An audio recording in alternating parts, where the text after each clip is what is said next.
මම අද ඔයාලට කියලා දෙන්න යන්නේ කන් කුකුලන් සහ ගිනි කුකුලන් ගැන තොරතුරු. ඉතින් එයාලගෙන් අපට ලැබෙන ප්‍රයෝජන, එයාලගේ බිත්තරයක් රැකීමේදී කළ යුතු තත්ත්වයන්, ඒව ගැන වගේම තවත් කරුණු කීපයක්, එයාලගේ දවස් ගැන, එහෙමත් තව කරුණු කීපයක් අපි ඔයාලට කියලා දෙනවා. ඉතින් මෙයාලගේ බිත්තර රැක්වීමේදී අප කළ යුතු දේවල් ගැනත්, එයාලගේ බිත්තරයක් රැක්වීමේදී යන දවස් ගැනත් මම අද ඔයාලට කියලා දෙනවා.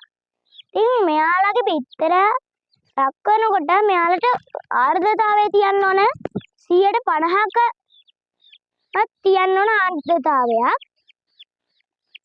මෙයාලගේ උෂ්ණත්වය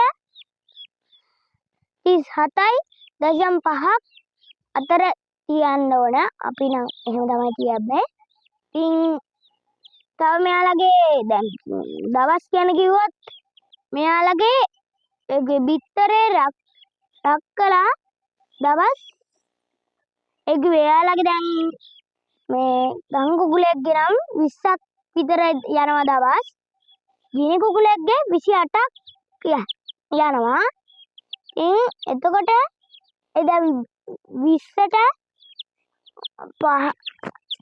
දවස් 5කට කලින් අපි බිත්තරේ හරවන්න නැතුව ඉන්නවා.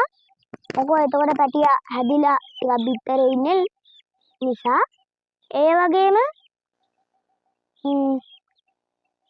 මෙයා දැන්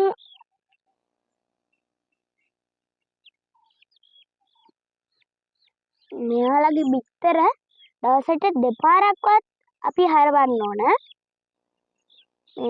ඒ වගේම මෙයාලව අපි එළියට හුරු කරගන්න ඕන නිසා අපි මෙයාලව එළියේ නිදහසේ මෙයාලට කෑම සොයාගෙන කන්න දෙන එක ගොඩක් වටිනවා.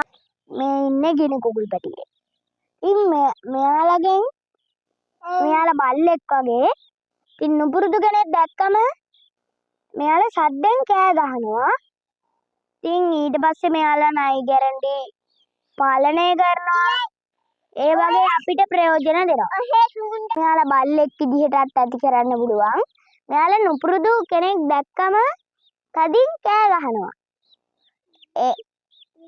දෙඩිය වෙන්නකෝ මට මේ වැඩේ කරගන්න දීලා. අද මගේ වීඩියෝ එක අවසන්. ඉතින් ගිහින් එන්නම්. සැමටම ස්තුතියි.